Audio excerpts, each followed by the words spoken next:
नमस्कार. मी वर्षा सिरसाट, सर्टिफाईड योग शिक्षक, योग थेरपिस्ट, डिप्लोमा इन नॅचरोथेरपिस्ट. तर योग म्हणजे काय आपण समजून घेत आहोत. पाठीमागच्या व्हिडिओमध्ये आपण विभूतिपादामध्येच पतंजली मुनींनी सांगितलेल्या अष्टांग योगमधील 6वं जे अंग आहे धारणा याबद्दल माहिती घेतलेली आहे. तर आजच्या व्हिडिओमध्ये आपण विभूतिपादामध्येच अष्टांग योगाचं पुढचं जे अंग आहे ते 7वं ते म्हणजे ध्यान याबद्दल ऐकणार आहोत. तर पतंजली मुनींनी ध्यानाचं जे सूत्र सांगितलेलं आहे ते पुढील प्रमाणे: तत्र प्रत्येकतानता ध्यानम, की एका क्षणाला जी भावना असेल तीच भावना पुढील काही क्षण टिकून ठेवणे म्हणजे त्या भावनेची, त्या प्रत्ययाची एकतानता होय. तर धारणेमध्ये आपण ज्या वस्तूवर मन स्थिर केलं आहे तर त्या विचारांची, त्या प्रत्ययांची एकतानता टिकून ठेवणे म्हणजे ध्यान होय.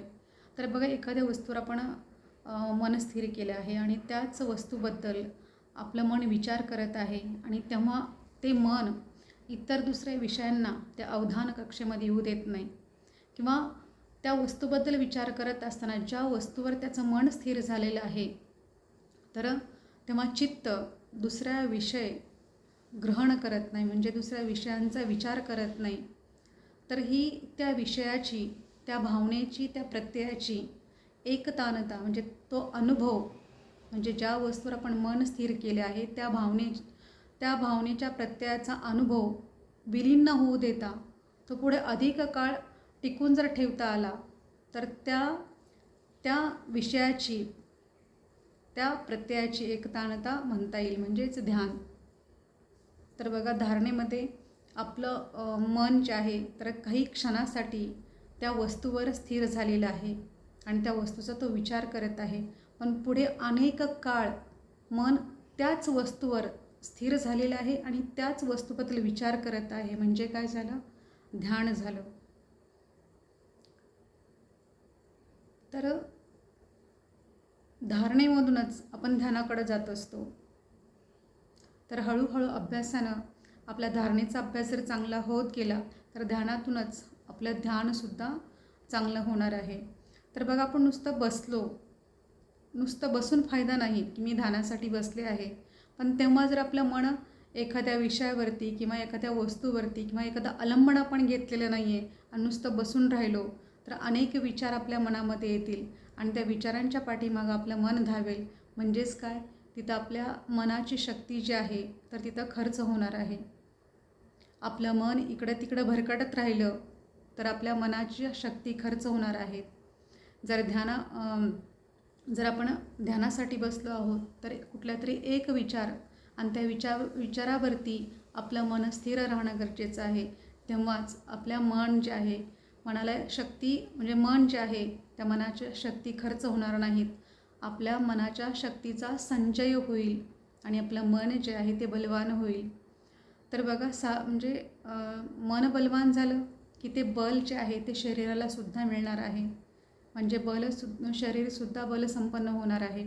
तर आपण पाठीमागं पाहिलेलं आहे की आपल्या शरीराचा जसा आपल्या मनावरती परिणाम होतो तसाच त्यापेक्षाही जास्त आपल्या मनाचा आपल्या शरीरावरती जास्त परिणाम होत असतो.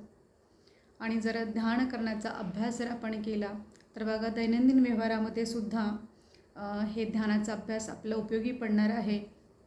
तर आपली निर्णय क्षमता जी आहे ती चांगली होणार आहे. बऱ्याच वेळा असं होतं की आपली निर्णय क्षमता चांगली नसते, त्यामुळे आपल्या संधी आपल्या आयुष्यातून जात असतात.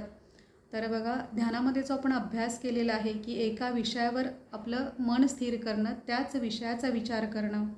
तर दैनंदिन व्यवहारामध्ये सुद्धा जर आपल्याला एखादा प्रश्न असेल किंवा तर त्याच प्रश्नाचा विचार करणं आणि त्याच्यावरच आपलं मन स्थिर ठेवलं तर आपल्याला पुढं निर्णय घ्यायला सोपं जाणार आहे.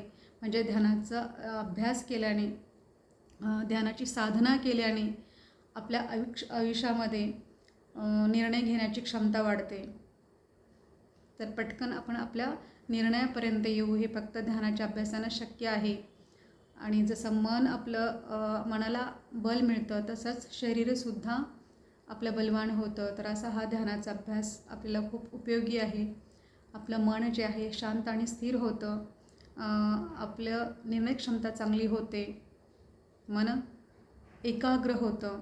अभ्यासात सुद्धा ध्यानाचा अभ्यास खूप उपयोगी आहे. म्हणजे आपल्या महत्त्वाची जी कार्य आहेत त्याच्यामध्ये आपण मानसिक आणि शारीरिकदृष्ट्या बलसंपन्न असल्यामुळे आपल्या ह्याच्यामध्ये यश मिळणार आहे. आपल्या दैनंदिन कार्यामध्ये, आध्यात्मिक कार्यामध्ये सुद्धा ध्यानामुळे बराच फायदा होणार आहे. की जसं आपण जपासाठी बसलो आहे, जपसुद्धा आपला म्हणजे जपसुद्धा एक ध्यानच आहे.